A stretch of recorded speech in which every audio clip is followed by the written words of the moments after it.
Сайн байцгаана уу үзэх өдрийн мэд. За шууд цуврал руугаан орцгоё. 6 жилийн өмнө миний цаг дуусаж байна. Уучлаарай альтаар. Миний хайртай шав минь. Миний чамд зааж чадах зүйлс минь ердөө л энэ л байлаа. Чамайг чадна гэдгийг би мэдэж байна.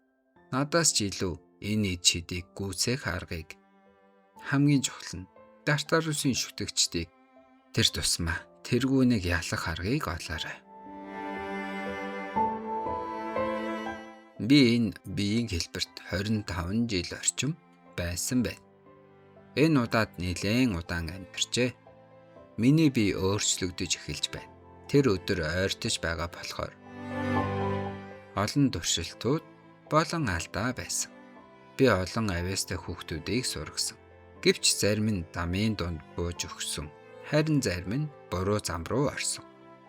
Алтайр, чи миний сүүлчийн шав болсон нь үнэхээр азтай хэрэг. Чи энэ ертөнцийн төлөө тэмцэж хүмүүст найдвар өгсөөр байх болно гэдэгт би итгэж байна. Гэхдээ чиний шархыг бүрэн эдгэж чадаагүйдээ харамсаж байна. Хизээ нэгэн өдөр миний жинхэнэ биед хүрэх үедээ ганцаараа битгий байгаасай. Чиний гунгийг хуваалцах хүн хажууд чинь байгаасай. Хүний биетэй байх хугацаагаа дуусгасны дараа агуу цагаан луугийн сүнс жинхэнэ биедээ буцаж явах замдаа гинэт унав.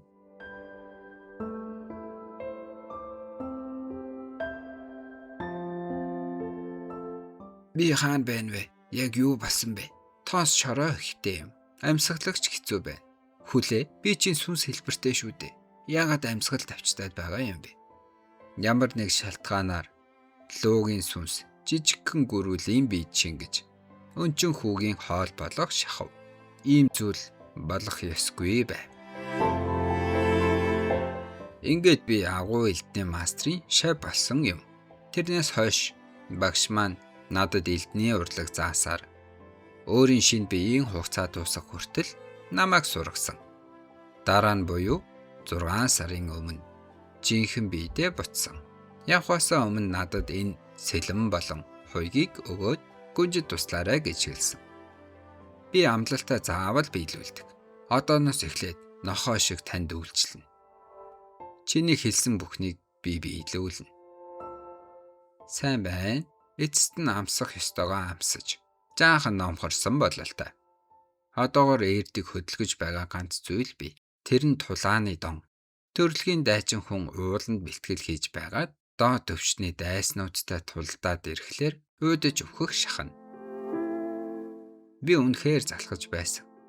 Том мангас, баатар, дээрэмчиг бүгд сул байсан.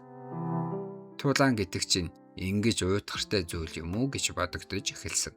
Гэтэл би түүнтэй уулзлаа. Тэр надтай тоглож байсан. Жинхэнэ чадвараа ч харуулаг би мэдмээр байна. Тэр ямар арга барил нууж байгаа бол тэр хүчтэй бол дахиад тулдахыг хүсэж байна. Хизээ нэгэн өдөр би ялмаар байна. Аха, та түүнийг мэдхүү. Нохоо өсгөхдөө зүгээр л дээрэмчдийг үргээх, мал хариулах гэж ашигладаггүй шүү.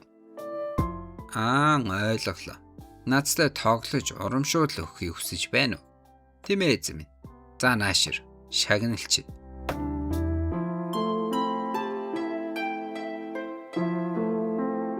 Чамайг ах гэж дуутахыг зөвшөөрөөгүй шүү. Чиний багшийн үг бол бараг сүүлчийн захиас нь. Гүнжид тусал. Ийм хариуцлага үүрсэн хүн амь насаа эрсдэлд оруулж халс тулаан хийх нь зөв гэж бодож байна уу? Чиний зан надад таалагдахгүй байна. Гэхдээ чи тэмцээнд ялсан. Тиймээс шууд хөөх ирэх надад байхгүй. Гэхдээ чамайг түр ажиглая.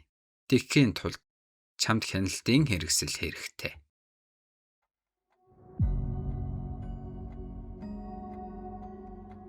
Хоёр хоногийн дараа. Гэрлийн сүмийн 3 дугаар бүсэд. Арайчтай. Эднэр чинь сүмийн цэргүүд бидтэй. Яагаад ийм олон Дартарусын шүтэгч байна вэ? Учир нь үүний ард Дартарусын шүтэгчд байгаа байх. Эсвэл тэдний харьяалагддаг нэгжүүд Дартарусын шүтэгчд аль хэдийн эзлэгдсэн байж магадгүй юм. Тэд сүмийн баатруудын үүргээ гүйцэтгэсээр байгаа тул түүнээсээ илүү зүйл хийж чадахгүй.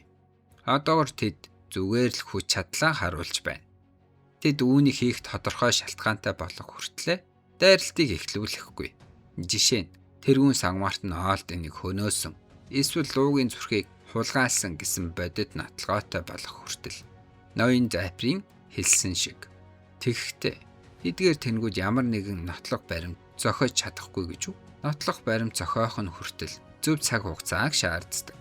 Түүнээс нь болоод бидэнд овоо цаг гарч байна шүү. За манай хоёр энд судалгаа хийж мөн мэдээлэл дамжуулахаар ирсэн байна. Бидний ажил бол нөхцөл байдлыг болон Лушиас хөл хорионд байх хугацаанд нь түүнтэй хүчээ нэгтгэж холбоотнуудынхаа байдлыг түүнд мэдгдэх. Тэвийн 10 хүчрхэг дайчдын нэг болон өөрийгөө нуух чадвартай хурдны мэрэгчлэлтэн 2 төгс байг болж байв. Гэвч нэг асуудал байв. Би биеийнхээ гараас хөтлөлцөх ёстой байв.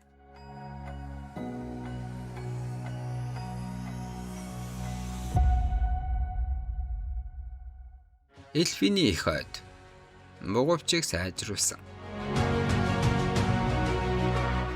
Хоёул тус бүр нэгийг зүүсэн ч гараа барьж байвал нуугдмал чадвар нь бүрэн ажиллана. Тэгсэн чинь Опли гомдол мэдүүлэх болно. Би өөрийн бага орхихгүй энэ төр гэхэд 3 дугаар бүсэд хүчтэй хүмүүсийг зогсооход чи хэрэгтэй. Мөн инээмсэглэгч эмэгтэйг олж таних чадвартай хүн Оплигоос өөр байхгүй гэд хэлнэ. Харин нээд үнэхээр үүнийг хийх хэрэг байна уу гэхэд 3 дугаар бүс занг тавьсан хүн нь өөрөө явахгүй бол тийшээ орж чадах хүн байхгүй гин. Сүм дотор орох хүртлээр гараа салгаж болохгүй гэд захина. За тэгээд манай хоёр дуртай дургүй хөтөлцөөд хамт явах хэрэгтэй болно. Шидийн цамхаг болон Данаклын цэргүүдийг их ойд үлдээж, дээрээс нь 5 дугаар эмчилгээний багийг сэргэн босголтод үлдээхээр болов. Милиад энэ боломжийг ашиглан хатантай ойртож улам дээшээ цол нэмэх болно гэд Дэси түүнийг ятгах болно. Мөсөн луугийн дайралтад зориулж шидэд тоног хөөрөмж хэрэгтэй болсон тул Дэси бүх чадлаараа хичээхээр болно. Дараа нь гүнж бусдыг нь дагуулan 3 дугаар бүс рүү хөдлөнө.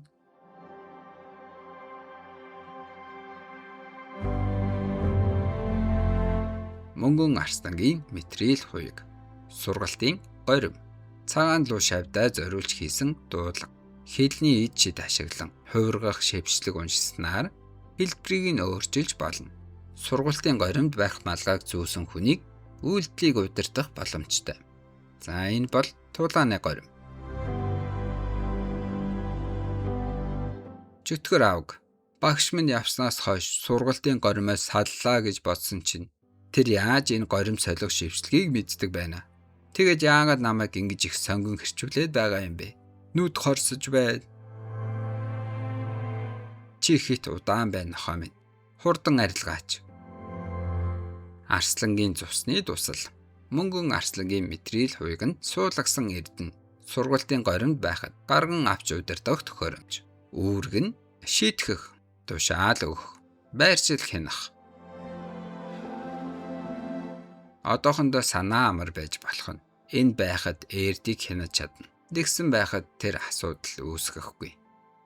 Эрди бол зүгээр нэг тулдаанд галзуурсан хүн биш. Хэдэн жилийн дараа тэр өөр нэг нуус авьяасаа нээх болно. Өмнөх амьдралд хүмүүс түүнийг хэтэрхий их ашигласан. Үр дүнд нь бид сүрсэн. Эрди хэлэхдээ би үүндээ хариуцлага хүлээх болно. Үгүй ээ. Чи юунд ч хариуцлага хүлээгээгүй. Энэ удаа тийм зүйл болохгүй. Хэрвээ тэр тэнэглэлээсээ болж бүхнийг сүрүүлэх гэж байвал би түүнийг ална. Энэ бол бүхнийг санаж байгаа хүний хувьд миний үүрэг. Нед Опли 2 аль хэдийн 3 дугаар бүст хүрсэн байх. Би бэлтгэлээ яаралтай хангах хэрэгтэй. Удалгүй шин зочин ирнэ. Гэхдээ нэг асуудал байна. Би Рамил хар сартай тулдах үедээ гэрлийн сэлмийг яагаад ашиглаж чадаагүй вэ? Хэрвээ миний нөхцөл бага байсан бол би өмнө нь ашиглаж чадахгүй байх ёстой байсан. Тэр үед нэг дуу сонсогдсон. Би үүнийг зөвшөөрөхгүй гэж. Үүний учрыг олох хэрэгтэй. Үгүй бол би гэрлийн сүм рүү явж чадахгүй. За тэгснэ. Сүртэй 2 зэвсэг гаргаад ирнэ. Зайфер эрдэгийн чадварыг шалгахын тулд тоглоомон алах өгнө. Тэгснэ тэр алхаараа модон сэлбэр хийж бүр хөөрхөн хэрэм хийхийг тушаана. Тэр эрдийг маанаага нарийн удирдах чадвартай эсхийг дуршиж байгаа бөгөөд бүтээлэн таалагдахгүй бол шийтгэн гэж сүрдүүлдэг. Мөн гэртээ бай гэсэн тушаалаар түүнийг цайзын дотроос гарахыг хориглоно. Тэгээд өөрөө явна.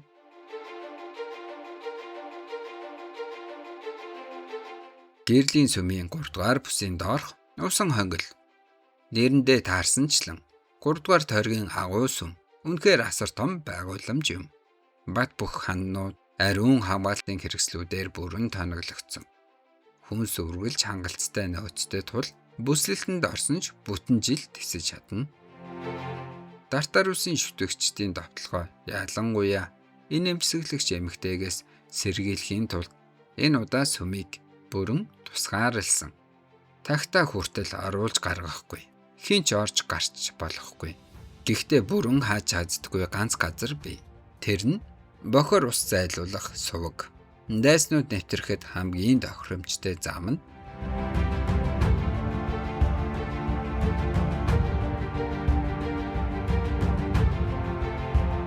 энэ бол толгой эргүүлэх гэдэг шидэд хэрэгсэл. Орон зай гажуудуулдаг талбай үүсгдэг. Хэрвээ зөв аргаар нэвтрэхгүй бол шууд буцаагаад шиддэг. Энэ нь Эвридисийн бушнаас олдсон олдвор тул ихэнх шидсэн идэхгүй болгож чадахгүй. Байрлуулсан газар нь ч нууцлагдсан. Тиймээс нэвтрэхийн тулд миний өмнө хэлсэн аргуудыг яг дагах хэрэгтэй шүү. Ойлголоо.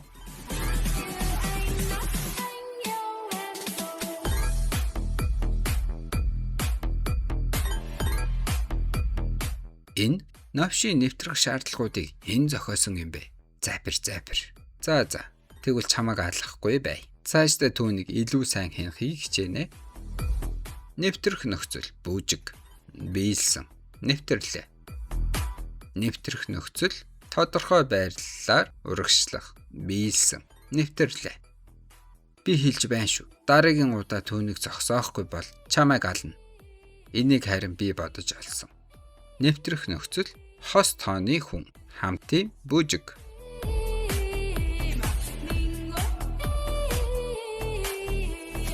Юу болчихвоо? Бид буцаад хонглын үүдэнд буцаад ирчихлээ. Чи миний хөл дээр гიშгсэн болохоор буцаагаад биднийг хайчихлаа. Дахиад эхнээс нь эхлэх хэрэгтэй. Юу гинэ? Бүр эхнээс нү?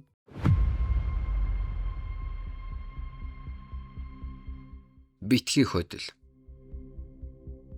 Сонирхолтой юм. Яаж тэр хаалгыг давж чадсан юм бэ? Би их сайн хамгаалалт хийсэн гэж бодсон.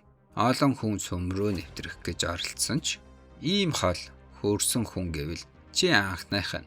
Тэгэхээр хэлдэ чи ариун нэгнээс юу хүсэв? Ингээд энэ сурал маань дуснаа. Та бүхэн таалагдсан гэж найдаж байна. Тиймээс see ya.